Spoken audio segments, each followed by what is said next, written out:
The stallion is worth more than her dowry, of course. My stepmother, Lady Seraphina, said, her voice a silken blade that cut through the drawing room quiet. But the Duke of the North is a man of particular tastes. He values bloodlines. The horses, that is. She laughed, a sound like tiny shards of glass scattering on a marble floor. I was standing in the shadows of the hall, just beyond the open doorway, a ghost in my own home. I was meant to be fetching her shawl, but my feet had frozen, anchoring me to the spot where my worth was being calculated and found wanting. My father, a man who had long ago traded his spine for a quiet life, murmured something indistinct. A protest, perhaps, or merely a question. It was too soft to matter. My father stood beside Seraphina, his smile as fixed and brittle as porcelain.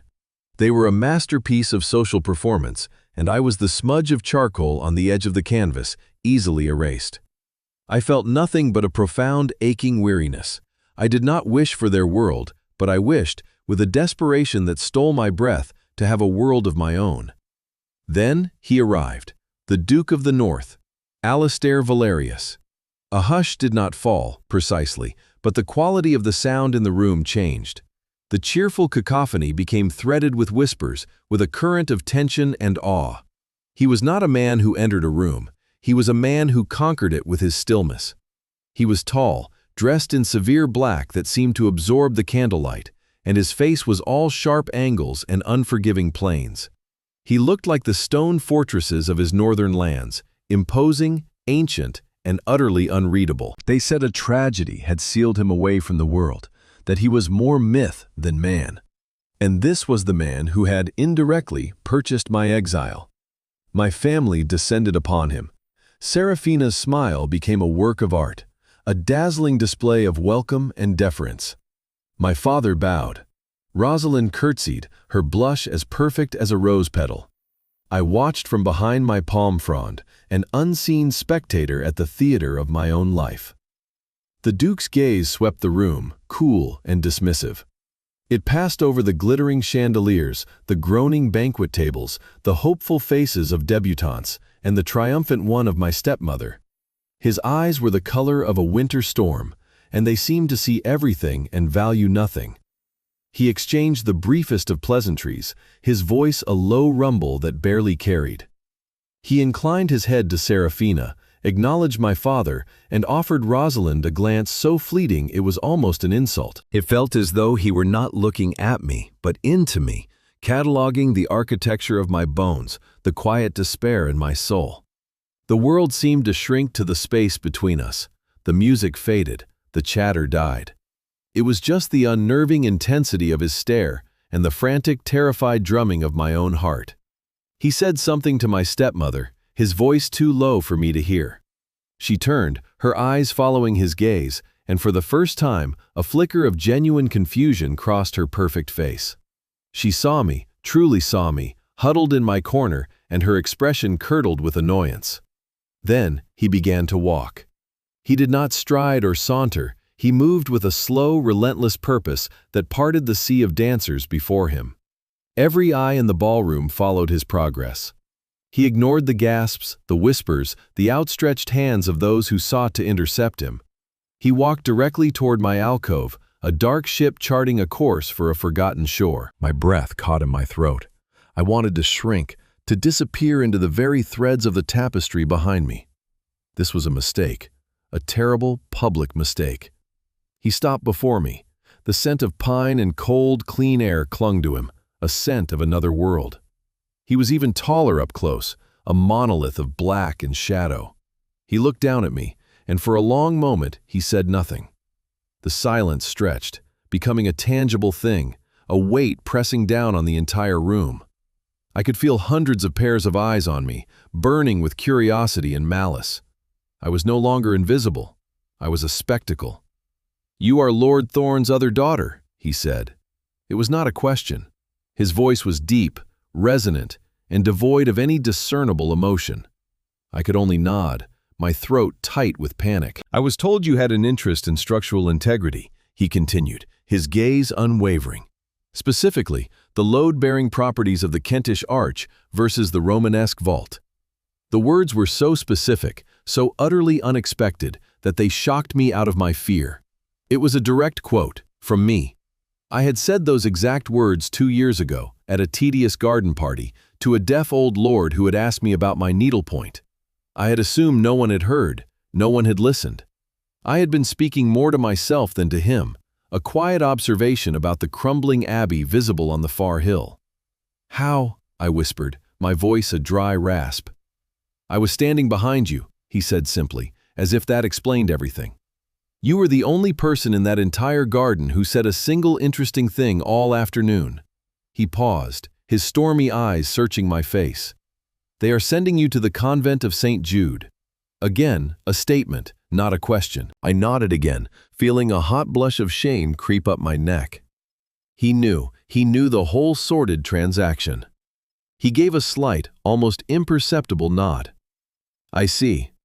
He turned, his movement as economical and decisive as his speech. He walked back to my stunned family, who had watched the entire exchange with a mixture of horror and disbelief. The whispers in the ballroom erupted into a low roar. "Lord Thorne," the Duke said, his voice carrying with effortless authority across the now silent space around them. "There has been a change of plan. Your daughter will not be going to the convent. She will accompany my household north. I require a cataloger for my library. It is one of the most extensive private collections of architectural treatises in the kingdom. The position requires a specific and scholarly mind. It seems I have found one." Seraphina's face was a mask of utter astonishment, her mouth slightly agape. My father simply stared, blinking like an owl in the daylight. The Duke did not wait for their reply. It was not a request, it was a decree.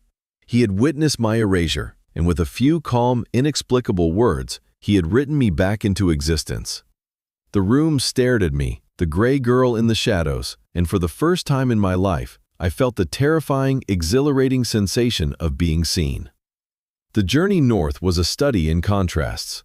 We left behind the soft, cloying humidity of the south for an air that grew progressively crisper and cleaner, scented with pine and damp earth. The rolling manicured hills gave way to rugged moors stained purple with heather, and then to the stark, granite bones of the mountains themselves. It was a landscape that did not apologize for its severity, and I felt a strange kinship with it. My life had been one of quiet endurance, and this land felt like a testament to that same quality. I traveled with the Duke's household staff, a small, efficient contingent led by a formidable housekeeper named Mrs. Gable. She was a woman cut from the same granite as the northern mountains, with a stern face and eyes that missed nothing. She treated me with a formal, professional courtesy that was a balm to my raw nerves. There was no pity in her gaze, only a quiet assessment. I was a new piece of the household machinery, and she was determining my function. It was a relief to be seen as useful rather than burdensome. The Duke himself traveled separately. I did not see him for the entire week-long journey. This distance allowed my frantic thoughts to settle.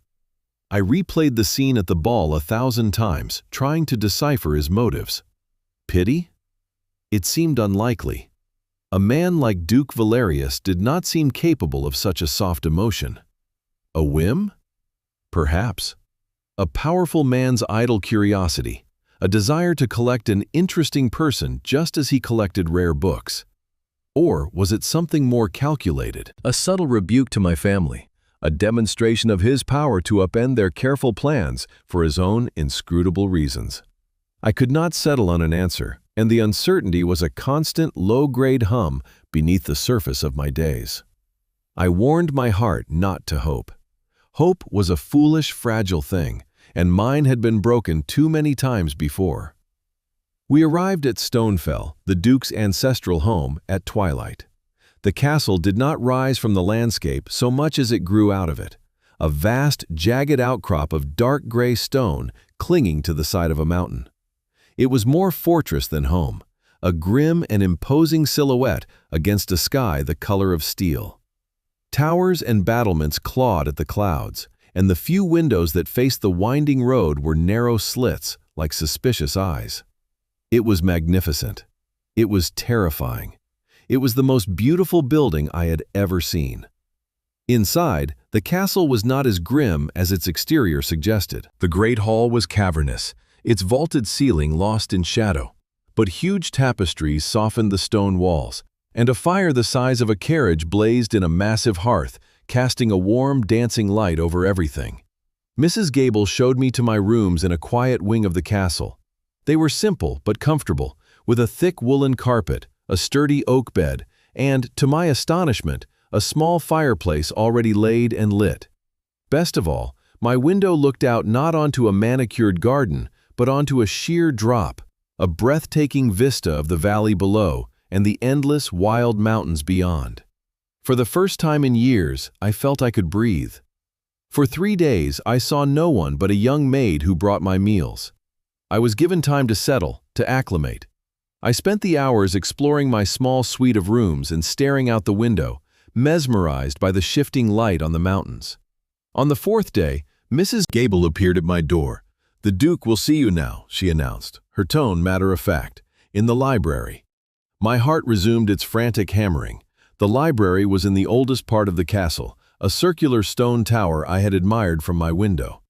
We walked through a labyrinth of cold stone corridors, our footsteps echoing in the profound silence.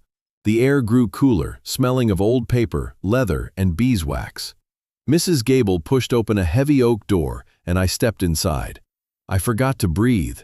It was the most extraordinary room I had ever imagined. It was a perfect circle, 3 stories high, with walls that were not walls at all, but floor-to-ceiling shelves of books. A spiral staircase of black iron snaked its way up through the heart of the space, and a gallery ran along the 2nd level.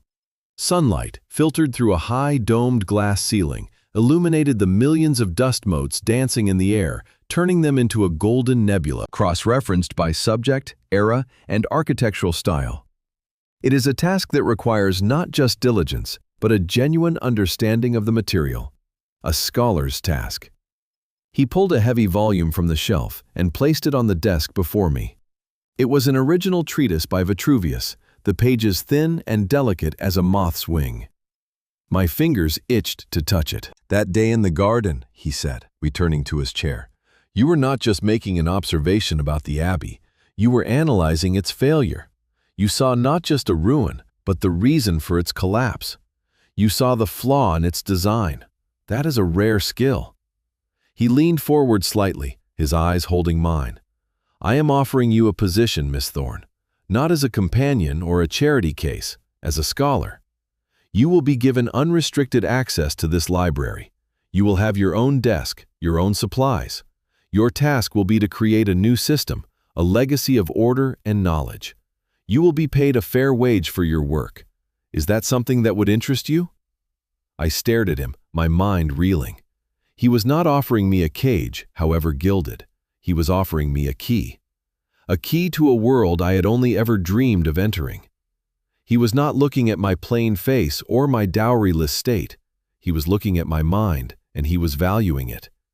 Tears pricked at my eyes, hot and sharp, but it was my mountain to climb. I spent the first weeks simply exploring, breathing in the scent of aged vellum and leather, running my fingers over embossed titles. I lost myself in the stacks, discovering forgotten folios on Gothic buttressing, hand-illustrated guides to Roman aqueducts, and philosophical texts on the relationship between space and human emotion. It was heaven. It was home. Slowly, I began to devise my system. I created categories and subcategories, a complex web of knowledge that would allow a future scholar to find not just a book, but an idea. The Duke would often watch me work, his expression unreadable. Sometimes he would approach my desk, picking up one of my index cards and studying it with a focused intensity. "This is logical," he would murmur, his deep voice the only sound in the vast room. "You have a gift for creating order from chaos." His praise was rare and always understated, but it landed in my soul like a seed falling on fertile ground. For so long, I had been told my passions were odd, my mind unsuitable. Here, in this tower of knowledge, my very nature was seen as a virtue. The timid, hesitant girl who had arrived at Stonefell began to recede, replaced by a woman who felt a burgeoning confidence in her own intellect. Our conversations started as brief, practical exchanges about the project, but gradually they deepened. He would ask my opinion on a particular architect's theory, or I would point out a fascinating detail I had discovered in an old manuscript. We talked about the stark, honest beauty of the northern landscape, the flawed genius of Palladio, the mathematical perfection of a well-turned arch. We were not a duke and a paid cataloger. We were two minds finding a rare and exhilarating resonance with one another. One late afternoon, as rain lashed against the high windows of the library, I found a small, leather-bound journal tucked away on a high shelf. It was filled with sketches, not of grand castles, but of a small stone keep, drawn with a loving and meticulous hand.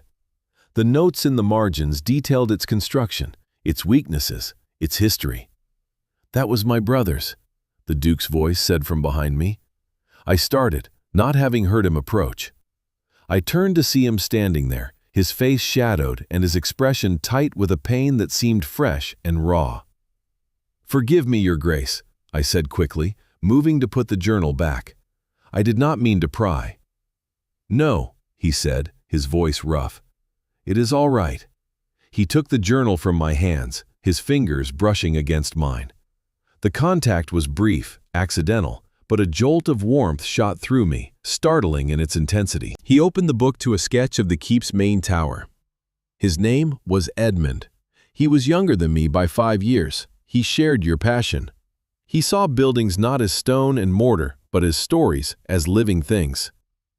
He fell silent, his gaze lost in the drawing. The only sounds were the drumming of the rain and the crackle of the fire.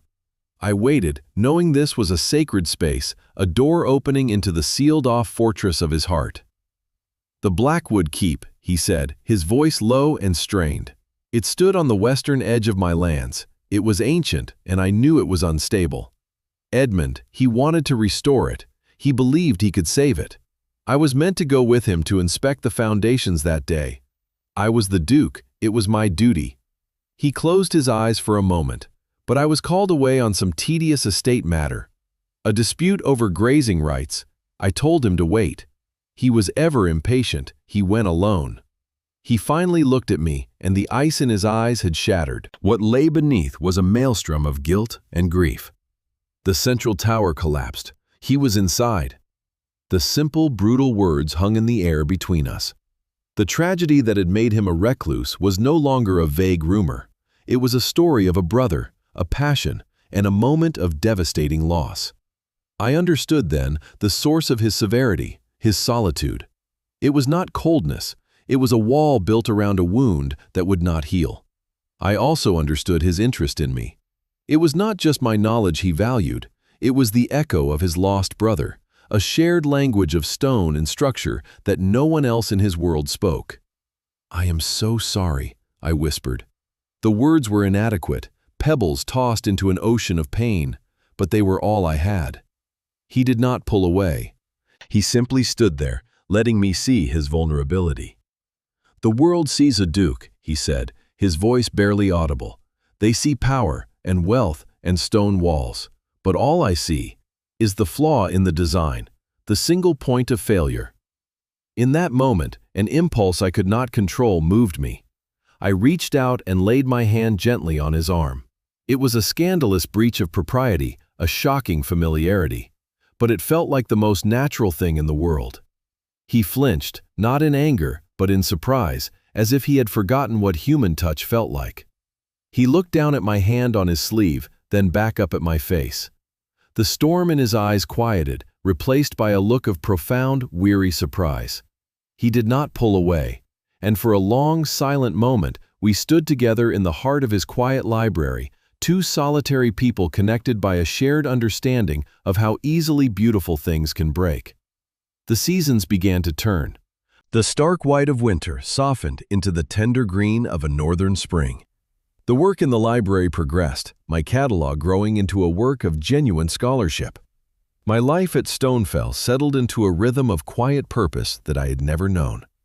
The staff, following Mrs. Gable's lead, treated me with a respect that had nothing to do with my birth and everything to do with my position as the Duke's trusted scholar. I was no longer Miss Thorne, the plain, unwanted daughter. I was the keeper of the books, a title the younger maids had whispered, and I had secretly cherished. My conversations with the Duke, with Alistair, as he had insisted I call him in the privacy of the library, became the steady heartbeat of my days. We moved beyond architecture into the realms of philosophy, history, and poetry. I discovered he had a dry, unexpected wit, and on rare occasions, I could draw from him a low chuckle that seemed to startle him as much as it did me. I, in turn, found my own voice. The words that had once been trapped in my mind now flowed freely. He listened as if my thoughts were matters of great importance, his focused attention a gift more precious than any jewel. One evening, he asked me to join him for dinner. Not in the cavernous, echoing great hall, but in his private study, a smaller, warmer room with a crackling fire and walls lined with maps. It was the first time we had shared a meal alone. Mrs. Gable served us herself, her expression as impassive as ever, but I thought I saw a flicker of approval in her eyes. The formality of our usual interactions melted away in the intimate firelight. We spoke not as Duke and employee, but as Alistair and Alara. He told me of his travels as a young man, of the deserts of the south and the frozen seas of the far north.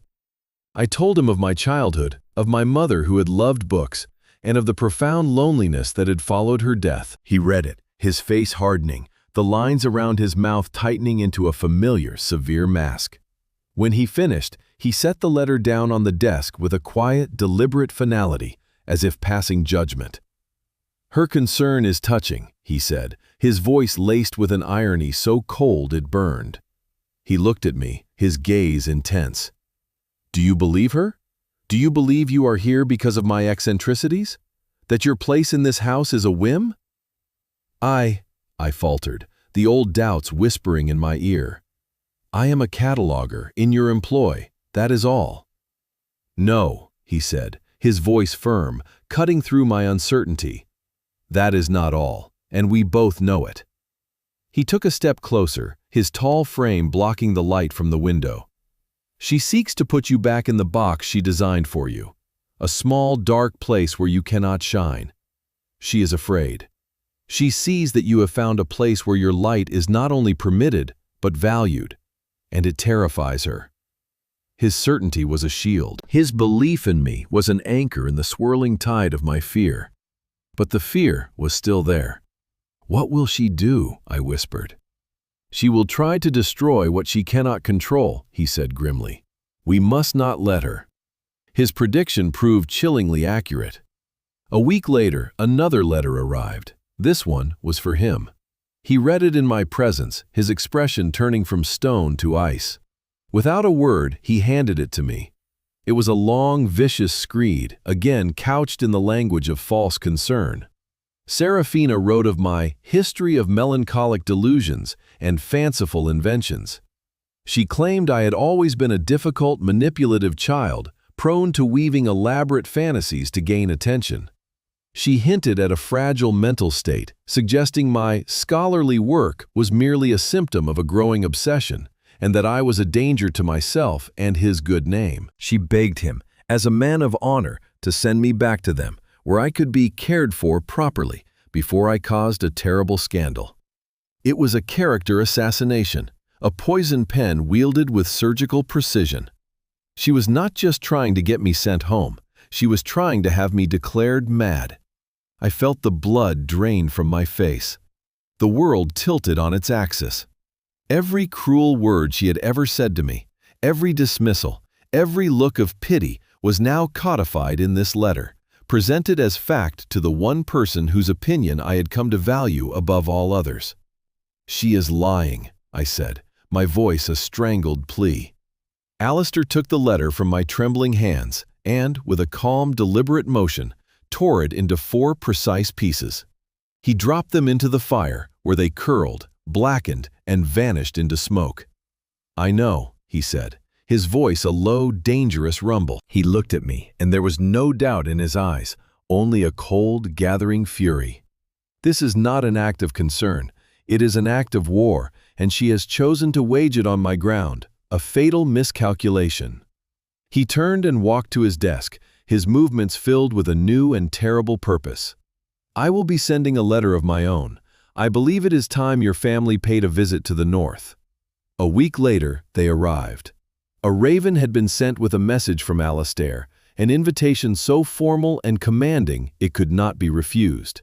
He had written of a desire to discuss a potential investment in one of my father's shipping ventures, a lure too tempting for Seraphina's ambition and my father's precarious finances to ignore. They did not know I was aware of their correspondence. They were walking into an ambush of their own making.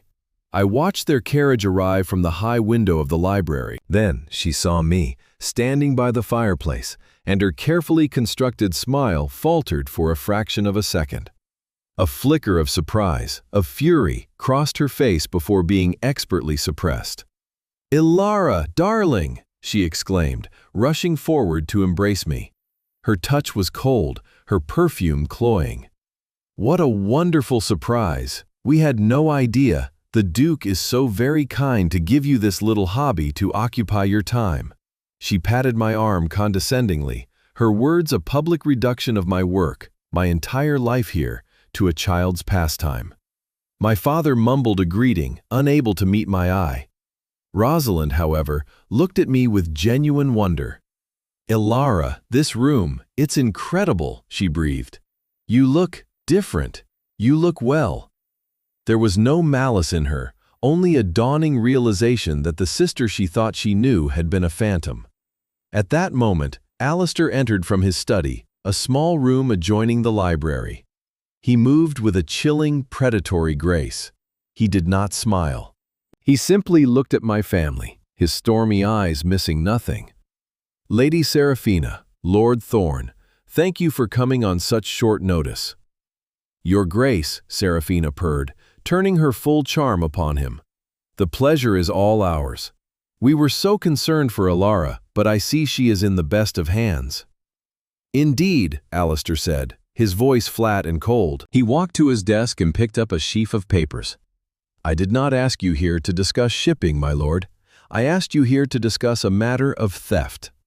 My father blanched. "Theft? I don't understand." "I have had my solicitors look into the estate of your first wife, Ilara's mother," Alistair continued, his gaze fixed on Seraphina. "It is a fascinating document.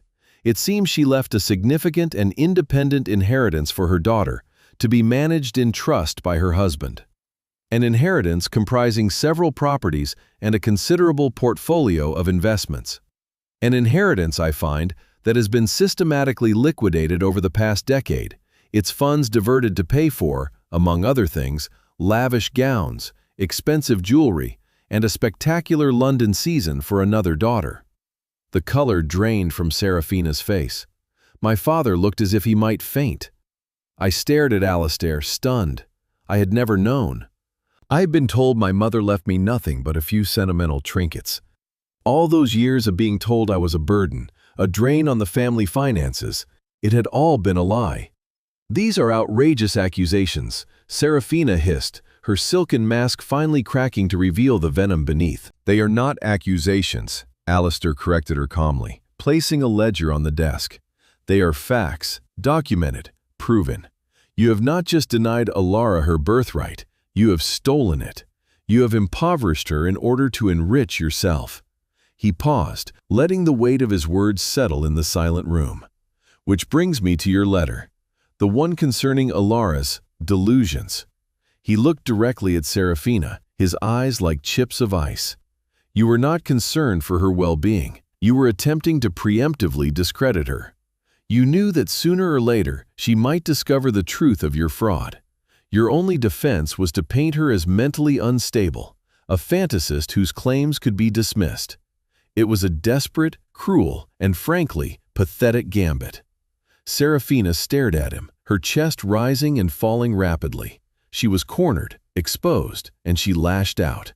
"She is nothing," she spat, her voice raw with hatred, all pretense of civility gone. "You are wrong," I said, my voice shaking but clear, resonating with a power I did not know I possessed. "I was never nothing. I was a person you chose not to see. You looked at me and saw a problem to be managed, a reflection of your own insecurities. You could not value my mind because you value only surfaces. You could not appreciate my quiet, because you live in a world of noise and performance. I turned to my father, my voice softening with a deep, sorrowful pity. And you let her do it. You let her erase me because it was easier than standing up for your own daughter. You traded my happiness for your peace. I do not hate you, I pity you. Finally, I faced Seraphina again, the source of so much of my pain. You did not give me a roof over my head. You stole mine. You built your house of cards on the foundations of my inheritance.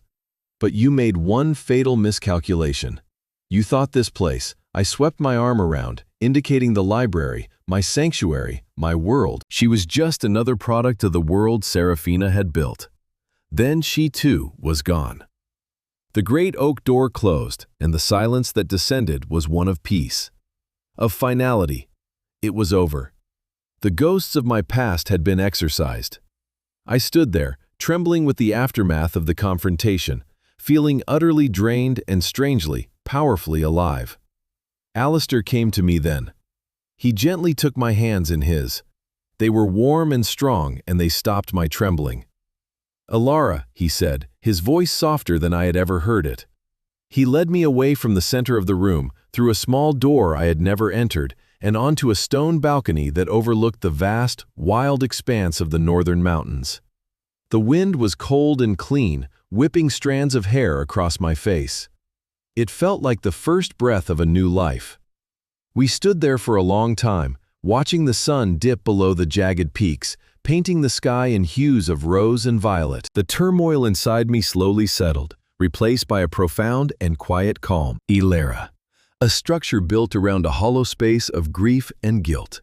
And then you came. You walked into the quiet dust and you began to put things in order. You did not just catalog my books, you cataloged me. You saw the flawed design, and you were not afraid.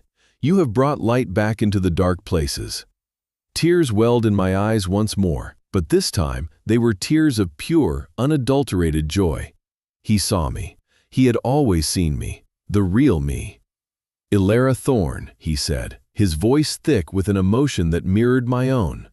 "I am not offering you a position or protection. I am not rescuing you. I am asking you to be my partner, to be my wife, to build a life with me, here, on this solid rock, to be the master architect of my heart, as I hope to be of yours." He did not kneel. He did not need to. He stood before me, his equal, his eyes asking the most important question of my life. It would not be a fortress, but a school, a place for northern children to learn the arts of design and engineering, a memorial to Edmund that was not about death, but about the continuation of his passion. My father had repaid every last coin of my inheritance. I used it to fund the school. Rosalind had written several times, her letters filled with a newfound maturity and respect. She had broken her engagement to the Viscount and was traveling, seeing the world with her own eyes for the first time. I never heard from Seraphina again. She had become, as Alistair had decreed, a ghost. Alistair pressed a kiss to my temple. "What are you thinking about, my love?" he murmured. I leaned my head against his shoulder, breathing in the familiar scent of pine and cold, clean air. I looked at the vast, honest landscape, at the castle that was my home, and at the man who was my heart. "I was thinking," I said, a slow smile spreading across my face, "about the remarkable load-bearing properties of a well-placed stone." He laughed, a real deep laugh of pure happiness that echoed in the mountain air. I was no longer invisible. I was seen. I was valued. I was loved. And I was, finally, home.